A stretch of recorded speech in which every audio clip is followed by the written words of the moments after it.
Hello, people of St. Thomas. If you haven't noticed, it's gotten a little cold out. Winter has made an appearance back.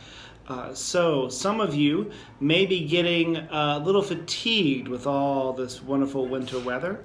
And we're also at an interesting time during Lent. We're a couple weeks into Lent, and I suspect some of you may be getting a little fatigued with Lent. Perhaps you feel like you're in a spiritual rut. Lent's a great way to get out of that spiritual rut, but a lot of it means being willing to stick with it.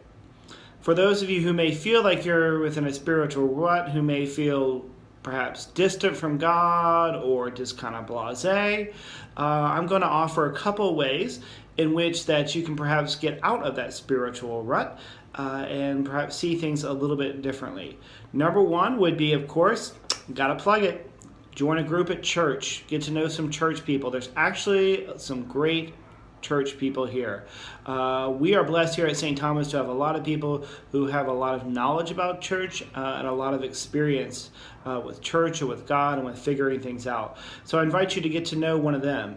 The other one is actually the opposite of that, which is take a road trip. Yes, get out of DC, maybe do some warmer weather, maybe just to see things differently, and reflect where God is at on that road trip. Don't just maybe take a holiday or vacation, but be on the lookout for God in different places and different cultures and different things. Another way is to read a book, perhaps one that challenges you, that is a different perspective around faith. Read a book, I would, about Jesus, maybe about Scripture, not so much about church, but maybe particularly about Jesus and how that challenges you. So be on the lookout for something a little bit outside your comfort zone. You can also volunteer to help others. Now more than ever, I think we live in a world that needs people to volunteer. So find a nonprofit, Samaritan House, or we help out at Christ House or Samaritan Ministries or something that can help you help others. Another way, which a lot of parishioners I found, is a gratitude journal.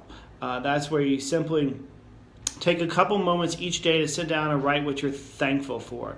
Maybe hard at first to get your mind around that, but you will find it gets easier and easier the more that you do it, and can really change your perspective on the way you view the world. So take a couple moments to do that, to do either a regular journal or a gratitude journal.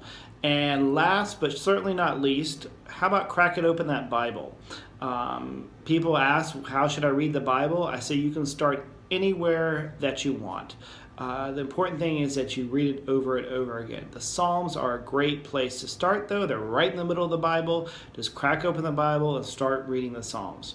Anyway, that's what's going on. And also, if you missed church last Sunday, which a few of you did, be sure to check out my sermon, which is available on the website. A lot of people found it very inspiring and interesting.